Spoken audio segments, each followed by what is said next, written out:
नमस्कार मंडळी, श्री स्वामी समर्थ. एक नवीन व्हिडिओमध्ये सर्वांचं खूप खूप मनापासून स्वागत आहे. तर आज आहे श्रावण महिन्यातला दुसरा सोमवार. तर आज शिवमुठ कोणती आहे, त्याच बरोबर आज भगवान शंकरांची एकदम साधी सोपी तुम्हाला पूजा करायची आहे. ती पण बघूया कशी करायची. आणि 21 तिळाचा अत्यंत प्रभावी उपाय आपण आजच्या व्हिडिओमध्ये बघणार आहोत, त्याच्यामुळे नक्की व्हिडिओ शेवटपर्यंत बघा. तर आज श्रावण महिन्यातला दुसरा सोमवार, भगवान शंकरांच्या पिंडीवर अतिशय प्रभावी सेवा म्हणजे रुद्र सेवा प्रत्येकाने करा. रोज नाही होत तर कमीत कमी श्रावण महिन्यातल्या सोमवारी तरी करा, कारण रुद्र अभिषेक म्हणजे भगवान शंकरांची उच्च कोटीची सेवा मानली जाते आणि ती त्यांना खूप जास्त प्रिय असते. आपल्या सर्व काही मनोकामना पूर्ण भगवान शंकर करत असतात, कारण ते साम सदाशिव आहेत, भोलेनाथ आहेत. आपल्या एका हाकेला पण ते धावून येत असतात, त्याच्यामुळे त्यांची जास्तीत जास्त सेवा करायची आहे. तर शिवपिंडी आपण प्रत्येक म्हणजे वेगवेगळ्या पद्धतीने आपण अभिषेक करत असतो. एक झालं रुद्र सेवा, त्याच्यानंतर शिवमहिमा स्तोत्र वाचून तुम्ही रुद्र अभिषेक करू शकता, किंवा शिवस्तुती वाचून तुम्ही रुद्र अभिषेक करू शकता, किंवा आपण भगवान शंकरांचे 108 नावं घेऊन रुद्र अभिषेक तुम्ही करू शकता. त्याचबरोबर हे पण नाही झालं तर 108 वेळेस महामृत्युंजय म्हणून सुद्धा तुम्ही भगवान शंकरांच्या पिंडीवर अभिषेक करू शकता, कारण महामृत्युंजय मंत्र सुद्धा खूप जास्त प्रभावी आहे. भगवान शंकरांचा हा मंत्र म्हणजे जो व्यक्ती आजारी आहे किंवा ज्या व्यक्तीचा आजार बरा होत नाहीये, किंवा एखाद्या व्यक्ती हॉस्पिटलमध्ये ॲडमिट आहे म्हणजे आणि खूप जास्त सिरियस आहे, अशा वेळेस आपण जर नाडीवर, त्या आजारी व्यक्तीच्या नाडीवर महामृत्युंजय मंत्र म्हटला किंवा त्या मंत्राचं तीर्थ त्या व्यक्तीला जर दिलं तर मृत्यूच्या दारात गेलेला व्यक्ती सुद्धा परत आणण्याची ताकद त्या महामृत्युंजय मंत्रामध्ये आहे. त्याच्यामुळे त्या मंत्राचा सुद्धा तुम्हाला अभिषेक करून तुम्ही आजारी व्यक्तींना किंवा जो काही खूप जास्त एखाद्या बिमारीग्रस्त आहेत त्या अशा व्यक्तींना तुम्ही त्याचं तीर्थ देऊ शकता.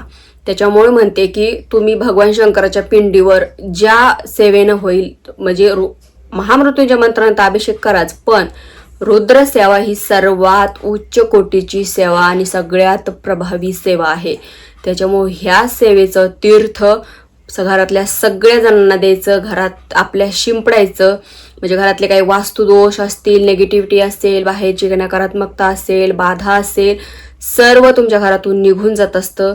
लक्ष्मी तुमच्या घरातून निघून जात असते. तीर्थ आपल्या पूर्ण घरात शिंपडायचं, टॉयलेट बाथरूम सोडून, किती मोठं घर असू द्या, सगळ्या काना कोपऱ्यात तीर्थ शिंपडायचं. आणि घरातल्या व्यक्तींना, लहान मुलांपासून ते मोठ्यांपर्यंत सगळ्यांना ते प्यायला द्यायचं. रुद्राभिषेक केलं जितकं तीर्थ साचेल तितकं पेण्यातच घालायचं, टाकून वगैरे द्यायचं नाहीये.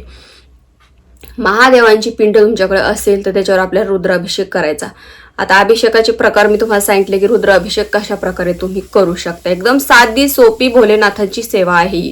तुम्ही मनोभावे करा, नक्कीच तुमची इच्छा पूर्ण होतील, तुमचे कामं मार्गी लागतील. आता काय करायचं आहे आपल्याला, आज आहे शिवामूठ तिळाची. तर बघा, शिवामूठ आपण जेव्हा अर्पण करतो त्यावेळेस आपल्याला पांढरेच तीळ घ्यावे लागतात. आपण काळे तीळ हे पितृदोष घालवण्यासाठी भगवान शंकरांच्या पिंडीवर आपण अर्पण करत असतो, पण जेव्हा श्रावण महिन्यामध्ये तिळाची शिवामूठ येते त्यावेळेस आपल्याला पांढरेच तीळ अर्पण करावे लागतात. त्याच्यामुळे पांढऱ्याच तिळाची शिवामूठ घ्यायची आहे. तुमचा पूर्ण अभिषेक वगैरे झाला आणि मी मागच्या एका व्हिडिओमध्ये पण सांगितलं होतं की कोणती वस्तू अर्पण केल्यावर आपल्याला काय त्याचं फळ मिळतं, तो सुद्धा व्हिडिओ एकदा नक्की बघा. तुमच्या अडचणीनुसार तुम्ही त्या वस्तू भगवान शंकराच्या पिंडीवर अर्पण करू शकता. त्याच्यानंतर शिवामूठ जेव्हा आपण अर्पण करतो तेव्हा 3दा शिवामूठ अर्पण करायची असते आणि पाण्यानं स्पर्श म्हणजे थोडीशी ओली करून ती अर्पण करायची असते. आणि शिवामूठ जेव्हा आपण हातात घेतो त्यावेळेस आपल्याला मंत्र म्हणायचा असतो. आपण तीळ हातात घेतले, आता तिळाची शिवामूठ आहे. तर बऱ्याच जणींचं असं असतं की मागच्या सोमवारी म्हणजे पहिल्या सोमवारी आमची सेवा नाही झाली, आमच्याकडून पूजा नाही झाली, किंवा शिवमूठ अर्पण करण्यात नाही आली काही अडीअडचणीमुळे, तर ह्या सोमवारी अर्पण करू शकतो का. तर बघा, मागच्या पहिल्या सोमवारची ती शिवमूठ तांदूळ होती, तर ह्या सोमवारी तुम्हाला ती अर्पण करता येणार नाही, ती फक्त पहिल्या सोमवारी होती. आता हे दुसऱ्या सोमवारी तिळाची शिवमूठ आहे, तर तुम्हाला तिळाचीच अर्पण करावी लागेल. तर हातात तीळ घ्यायचे, थोडंसं पाण्यानं ओले करायचे आणि भगवान शंकरांच्या पिंडीवरती अशी धार सोडायची.